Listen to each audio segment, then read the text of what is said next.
All right, what's going on, everybody? Welcome back to the channel. We're going to continue on part 3 of low point control, and we're going to continue talking about the pelvis and its relationship to helping us drive and get the low point more forward here, okay?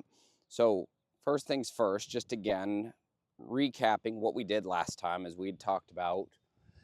If we put an alignment stick in our belt, we talked about where we actually want to see the pelvis moving in relation to our feet. So we want to see this moving forward. So I'm a big believer. I really like reverse engineering things and starting off, where is it that I need to get to? So at least I know where that point is in space. And from there, I can start to map out and I can design what I need to do with the rest of it. So I like designing it around the finish and then kind of working backwards from there. So when we look at this, the reason why we want to see the pelvis more forward than backwards is because that gives us a much better chance of landing a divot in front.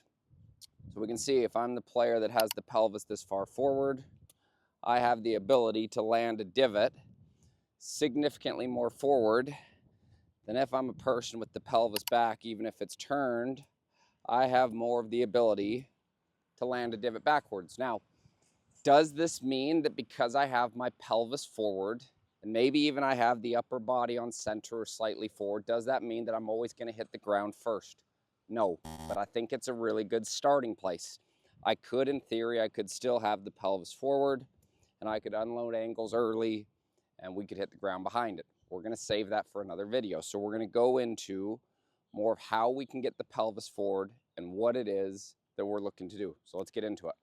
All right, so we're going to start with two components right here, is how we rotate the pelvis in the backswing and how we move it horizontally from there to help us aid getting it forward. So on my backside right here, I'm going to stand in the center of this stick. So you can see I have this cube right here.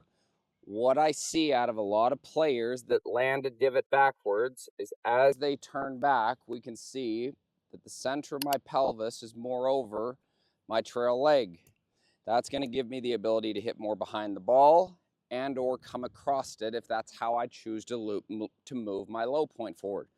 So what you'll see out of this, and I think this is important right here, is anybody who has a takeaway, there's probably going to be a slight shift from the lead side to the trail side.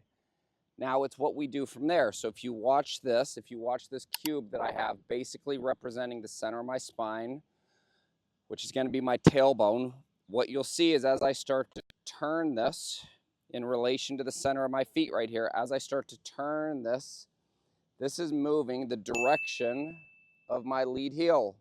So as I start to turn, this is moving the direction of my lead heel. Now I've still got some reserve in my right foot that I have the ability to push with. So when I go turn towards the left heel, push the rest, you can see now the center of my pelvis is almost over my left heel. So now my pressure is forward enough to where I can land and I can turn and I can finish. So I think the first piece right here in understanding is from face on view, we might have a little bit of a pressure shift here into the right. Now the next piece right here, if I take an alignment stick, you'll probably be able to see this from face on. I'm going to set my club down. So what you'll see is I might have a slight shift to the right, but now from here, as I start to turn, you can see how that is moving more the direction of my left heel. Now I still have a little reserve in here that I can push myself forward enough, which actually starts to get me into my lead side, manages part of my tilt, and gives me the ability to land the divot in front. So here's a drill that I really like to do. I'm a big fan, like we did in video 1, I showed you a way to use a yoga wedge to get the divot forward.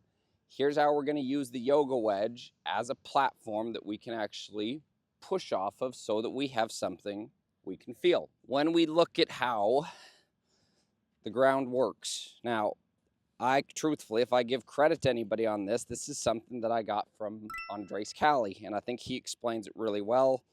He's been a guy that's helped me out a little bit in the past. So when we look at this, if I need to move myself forward, I'm going to push in this direction. So if I need to get myself to move forward, I'm going to put my pressure here to help myself move the opposite direction that I'm pushing. Now, adding a platform like this that's angled gives me the ability to feel more of that push. We still need to manage a couple of pieces here. We still need to turn the pelvis.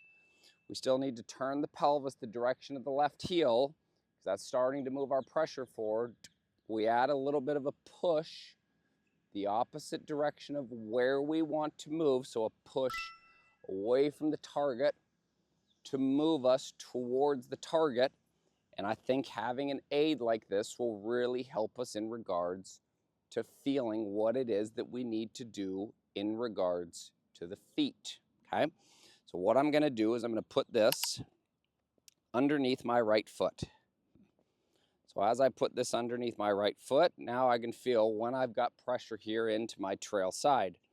As I get into the takeaway and I start to turn the pelvis, I'm gonna start to push. So you can see as I'm pushing, you can now see how the center of my pelvis is starting to move back more in front of the center of my feet, and it's going more towards my lead foot. So do this as a favor. Do yourself a favor right here.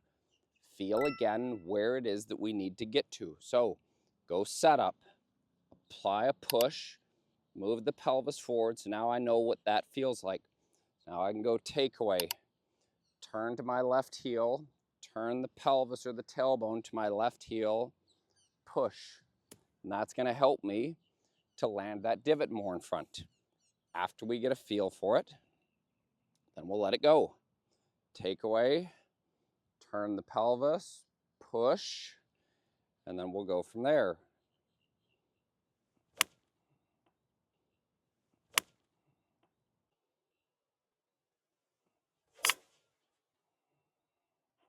And that would be more of what my feel would be right there, and we can see that the divot landed well in front of where the golf ball was. That is our first goal, is we have to get the golf club landing in front of the golf ball so that we can go ball first contact, ground next, especially with the irons. Here we go again. Takeaway, turn the pelvis, push. Now all my pressure is basically left. The cool thing about the order that we've done these videos in is we also know where the finish is. So we also know where pressure forward 90, 90, 90 is. It's probably something that you could add to this right here. So I'd go takeaway, turn the pelvis to the left heel, and push off of this yoga wedge to start to move my divot forward.